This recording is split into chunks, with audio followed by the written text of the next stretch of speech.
삼청동 4인 안가회동 기억나시죠? 12월 3일 이후에 바로 다음 날이었습니다. 거기에 이완규 법제처장, 그리고 행안부 장관, 그리고 법무부 장관, 민정수석 이렇게 만나가지고 조촐하게 밥 먹었다라고 얘기를 하죠. 네. 예, 뭐 이제 마지막이 될 것 같아가지고 서로 만났다고 하지 않습니까? 네. 근데 요 자리에 누가 있었냐?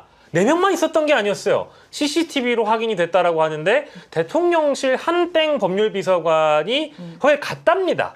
근데 언론이 물어봤대요. 왜 갔냐? 네. 사표 내러 갔답니다. 어디를? 안가를 사표 내러 갔답니다. 이 말을 누가 믿습니까? 자, 이거 어떻게 봐야 되나요, 대변인님? 저도 왜 갔을까요, 이 대통령실 비서관 출신인데요. 안가로 사표 내러 갈 정도의 급은 아니에요. 야, 진짜 웃기죠, 이거. 법률비서. 법률비서관이기 때문에 우리가 다들 예상을 했잖아요. 다시 한번 이 계엄을 하기 2차 위한 계엄? 하기 위한 이 모의 그리고 방법이 없을까를 가지고 계속 고민을 했을 텐데 법률비서관이 가서 그런 얘기 했을 거예요. 옛날 같으면 위수령이 있어서 시행령으로 얼마든지 가능한데 지금 위수령도 네. 문재인 정부에서 폐지돼 가지고 방법이 없고. 없다. 그러니 나도 이제 할 일이 없으니까 이제 집에 가야 되겠는데 괜찮겠어요? 물어볼 수는 있었을 것 같아요. 네. 근데 당연히 이제 계엄 문제에 관련된 법률적인 네. 이 판단에 대해서 물어보고 싶고 네. 물어보고 그리고 보고를 받았을 거예요. 네. 예. 그 보고하기 위해서 안가를 갔을 가능성이 매우 크다고 생각하고요. 역시 법률비서관이라는 자리가 괜찮은 자리인 것 같아요. 주진우의 후임자 그자도 역시 후한 무치한 자가 또 그 자리를 차지했었구나 이런 생각을 하게 됩니다. 2차 모임을 만약에 모의했다고 하면 어떻게 처벌할 수가 있는 거예요?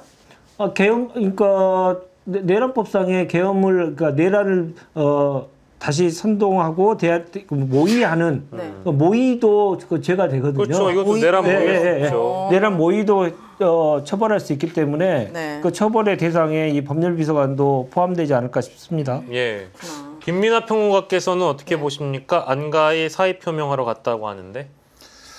장난치는 겁니까? 그 말이 된다고 말이 되는 얘기를 해야지. 그 양반이 사실 그 양반 이름이 나오기 전까지는 4명이서 거기서 밥을 먹었다. 이것도 이해는 안 되잖아요. 거기가 식당입니까? 거기가 뭐 안가 식당이에요? 펜션인가요? 안가 심야 식당입니까 거기가? 그러니까요. 거기서 밥을 왜 먹어요? 그리고 거기는 안가기 때문에 대통령이라는 사람이 거기서 써라 라고 지시하지 않으면 열리지 않는 곳이에요. 우리가 가서 여기 늘 먹던 걸로 주세요 하면 줍니까 거기서? 아니잖아요. 그러니까는 대통령이 오케이 하지 않으면 안 열리는 데를 그 4명의 덕부라지들이 갔습니다. 거기서부터 사실은 결론은 나온 거고 그렇죠. 말씀하셨던 대로 2차 계엄을 선언을 하러 갔든지 2차 계엄을 선언하는 방법을 찾으러 갔든지 아니면은 야 이거는 망했으니까 빨리 증거인멸하는 방법을 찾자 이렇게 해서 서로 그 계획을 짜러 갔든지 둘 중에 네. 하나인데 이게 이 사람이 갔으면 빼박인 거죠. 이 사람은 심지어는 대통령의 가장 가까운 법률 참모인 거잖아요. 그렇죠. 법률 참모가 그 자리에 왜 갔겠습니까? 대통령의 이 지시를 받고 갔을 거거든요. 그럼 그래서 아주 의심이 되고 사표를 내려갔다가 말이 안 되는 게 이날은 12월 4일 밤입니다. 그죠? 그렇죠. 그러니까 이 사람이 사표를 냈다고 지금 주장하는 거는 비상계엄을 선포하는 걸 보고 내가 너무 자괴감을 느껴가지고 이 정부에 내가 못 있겠다. 나는 뭐 이거는 동의가 안 되고 감당이 안 되니까는 사표를 냈다. 이 얘기인데 예. 비상계엄 선포 12월 3일 밤에 한 것이고 12월 4일 새벽까지 있었던 일이 아닙니까? 예. 이걸 보고 충격을 받아갖고 사표를 내면 12월 4일 낮에 내야죠. 10월 낮에는 뭐하고 팽팽 놀다가 갑자기 밤에? 12월 4일 밤에 저 사표 내려고 그러는데 민정수석님 어디 계세요? 그럼 여기 심야식당인데 와가지고 한잔 하면서 얘기하자 뭐 이랬다는 얘기인데 그게 말이 안 되잖아요. 그렇죠. 안가는 그 입구부터 말씀하셨듯이 허가받지 않는 자들은 입구 근처도 못 갑니다. 그 입구가 있는데요. 네. 전혀 이제 일반인들은 들어갈 수 없는 통로가 하나 있는데 길이 하나 있는데 그 길에는 그 길 초입에 아예 경호처가 상주를 합니다. 그래서 사전에 통지받고 그리고 허가받지 않는 사람은 절대 그 언덕배기 길로 올라갈 수도 없게 만들어놔요. 이건 대통령만 쓸 수 있는 어떤 그런 거예요? 아니, 당연하죠. 대통령과 그 뭐 배우자만 쓸 수 있는 사실상의 공간인데 거기서 초청을 하면 이제 그 사람들은 들어갈 수 있는 거죠. 그리고 저는 이제 어떤 생각도 들었냐면 이 법률비서관이 공안 출신이잖아요. 공안검사 출신이잖아요. 네, 한정화 비서관. 예, 예, 공안검사 출신이기 때문에 이 비서관을 불렀으면 이제 계엄에 대한 제2차 계엄에 대한 얘기도 했을 것이고 또 하나는 또 가능성이 있는 거는 그 계엄을 막았던 사람들 그리고 계엄 해제를 했던 국회의원들을 간첩 혐의로 체포할 방법은 없는지를 물어봤을 가능성이 크죠. 이거 이제 공안 하는 사람, 공안부 출신들은, 공안통들은 모든 걸 다 용공 혐의로 만들어가지고 무조건 잡아들여서, 범죄가 있는지 없는지 상관없이 긴급체포로 잡아들여가지고 네. 고문을 통해서 어머나. 자백을 하도록 만들어가지고 사람을 빵에 집어넣는 그걸로 20년, 30년 동안 권력을 누려왔던 사람들이에요. 네. 이 사람들 머릿속에 나오는 거는 핵심적인 거는 그때 계엄에 관련돼 가지고 자기네들과 그 반대편에 섰던 사람들을 간첩 혐의로 어떻게 하든지 몰아넣고 싶었을 것이고 거기에 일각에 있는 사람들을 불러서 방법 없냐? 야 간첩으로 뭘 방법 없냐? 네. 잡아들일 방법 없냐? 2024년도에 그런 게 통한다고요? 그 뭐 얼마든지 가능하죠. 그 사람들은 그럴 가능성이 좀 있다.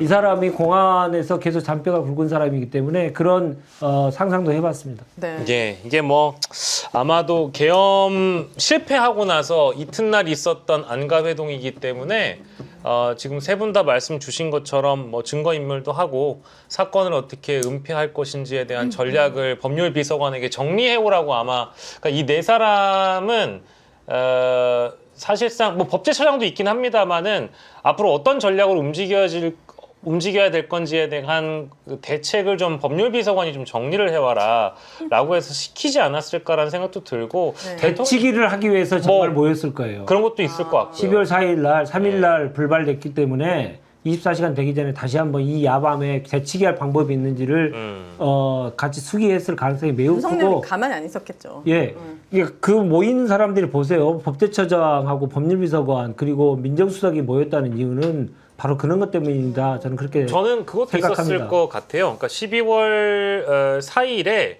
안가에서 법률비서관을 불러다가 대통령을 어떻게 보호할지도 한번 논의를 하고 동시에 이제 법적으로 보호할지 그리고 헌법 소추를 어떻게 대응할 건지에 대한 문제도 함께 논의했고 마지막으로는 시간을 또 벌어야 되니까 여론전이 필요하다. 그러면 극우 유튜버한테 어떤 먹잇감을 줘가지고 어떤 방식으로 이 여론을 또 뒤집을 것인가. 그래서 그때 이후에 그런 표현이 등장했던 걸로 제 기억이 납니다. 뭐요? 통치다 이것은.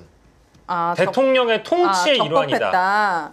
그런 방식의 표현이 제 기억으로는 12월 7일인가부터 저희 MBC 스트레이트 다큐멘터리였나 거기서도 이렇게 쭉 정리를 하는데 극우 유튜버에서 12월 6일인가 7일부터 해가지고 이건 대통령의 통치행위라는 표현이 나오기 시작을 해요. 계엄은 대통령의 고유 권한이다. 고유 권한도 나오고 이런 표현이 고유 통치행위 맞아요. 뭐 저도 4일 날까지는 못 들어봤는데 그 이후에 나오거든요. 그 이후에 맞아, 나옵니다. 맞아요. 예, 왜냐하면 막 그때부터 당장 윤석열 탄핵해야 된다는 그 난리가 여론이 났죠, 이제. 주말부터 그 첫째 주말부터 들불같이 막 일어나기 맞아요. 시작을 하니까 바로 이제 이튿날 주부터 고유의 통치 뭐 이런 게 기억이 났어요. 네. 예, 아무튼 기억력 뭐 좋으시네요.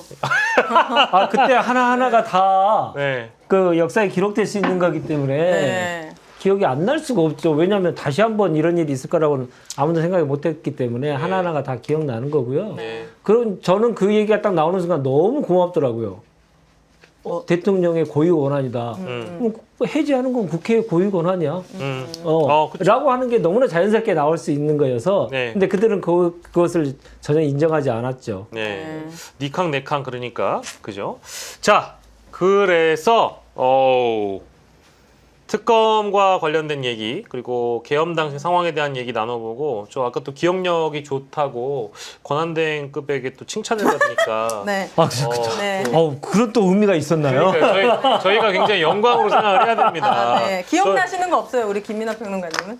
어제 일도 기억나시죠?